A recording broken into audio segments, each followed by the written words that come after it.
opoin 61, amfetamin 34, kokain 21, dan ekstasi 20. Berdasarkan diagram batang, ganja merupakan jenis narkoba yang paling banyak digunakan di dunia dengan jumlah pengguna mencapai 209 orang pengguna. Pada urutan kedua ada opoid dengan jumlah pengguna sekitar 1 juta orang. Dan selanjutnya amfetamin berada di posisi dengan jumlah pengguna 34 juta orang.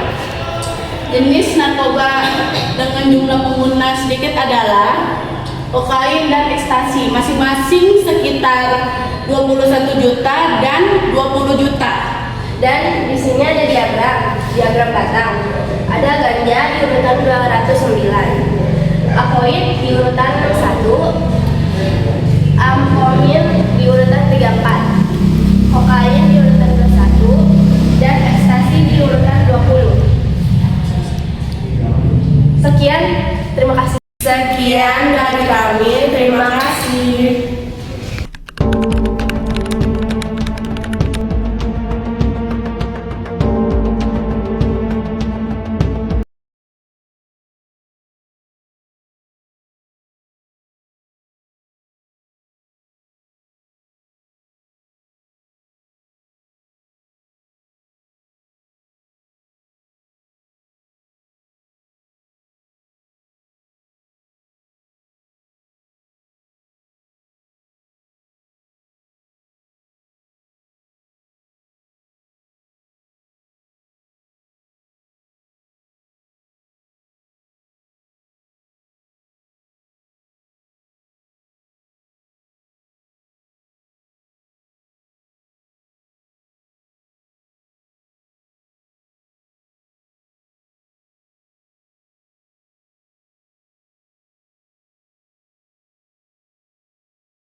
Hai semuanya, kami di sini ingin menjelaskan tentang larangan menjauhi narkoba dalam pelajaran agama Islam.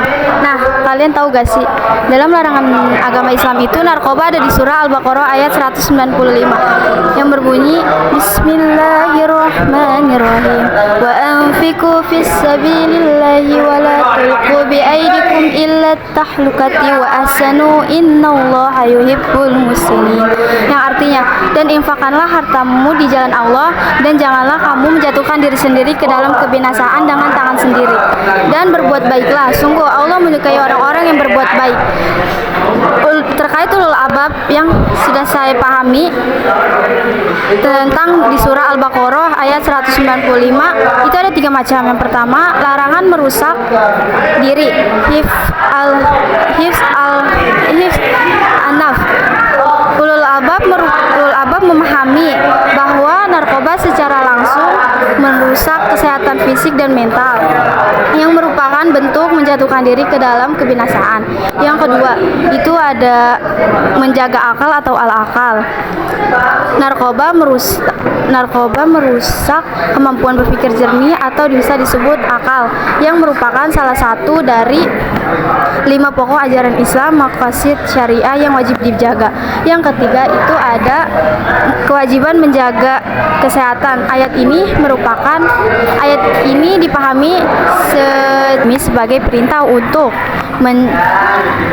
merawat nikmat sehat. Menggunakan narkoba berarti tidak merawat tubuh yang diamanahkan oleh Allah. Nah, bukan cuma di surah Al-Maidah. Jadi bukan hanya cuma di surah Al-Baqarah ayat 195 aja, tapi juga ada di surah Al-Maidah ayat 90 yang berbunyi. Nah, ini juga ada larangan narkoba surah Al-Maidah 90 yang berbunyi, A'udzubillahi minasyaitonir rajim. Bismillahirrahmanirrahim.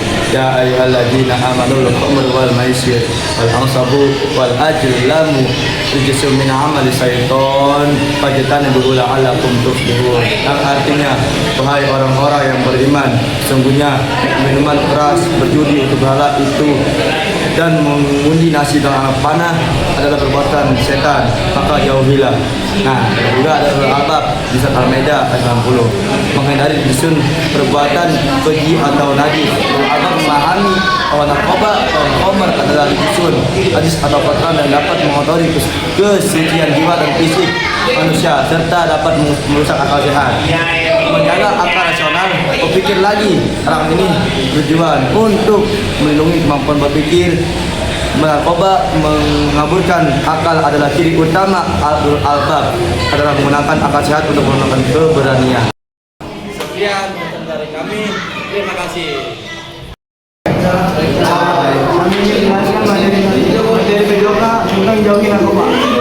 Narkoba terhadap kesehatan tubuh, kesehatan PJOK menekankan bahwa tubuh yang benar adalah investasi. Narkoba merusak kesehatan tersebut dengan cara: 1. Kerusakan fisik, menurunkan kaki berat badan, menyebabkan mata merah, timbul hebat, kulit pucat, dan kebutuhan yang berlebihan. 2. Gangguan fungsi organ, merusak organ vital, seperti saraf, atau kejang-kejang, pencernaan dan kesehatan yang berlebihan.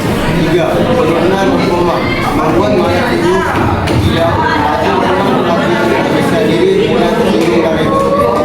4. Halusinasi dengan gangguan mental, menyebabkan depresi, masalah ganggu, gangguan kepribadian, hingga pikiran untuk berdiri. Sekian, terima kasih. Kami ingin menjelaskan tentang narkoba dalam bahasa Indonesia. Langkah kecil untuk menyelepkan mengenang catatan tidak pada narkoba masa muda adalah berita yang ceram, penuh energi dan penuh dengan impian yang siap diwujudkan. Namun dibalik terangnya potensi tersebut ada bayang-bayang yang merayap diam-diam. Narkoba bukanlah jalan keluar dari masalah, bukan pula lambang tren atau pergaulan. Narkoba adalah fisik kenikmatan sementara yang menukarkan masa depan dengan kehancuran total. Bayangkan sel-sel otak yang harusnya berpikir tajam untuk meraih prestasi buatan dirusak oleh zat adiktif, hubungan hangat dengan keluarga hancur, kepercayaan teman lengkap, dan cita-cita yang telah dirangkai sejak kecil runtuh. Ketika seseorang yang berjudi narkoba jadinya sedang memenjarakan diri di dalam siklus ketakutan dengan ketergantungan yang menyiksa. Narkoba adalah bentuk tinggi dari mencintai diri sendiri. Mari kita bangun benteng pertahanan dari dalam mulia dengan memilih lingkungan pertemanan yang sehat, mereka yang mengajak pada kebaikan, bukan pada kesenangan. Semua tingkatkan kepercayaan diri untuk berani berkata tidak saat tawaran haram itu datang. Sibukkan diri dengan hobi yang bergengsi, olahraga, seni atau organisasi yang membangun gengsi diri. Sekian dari terima kasih.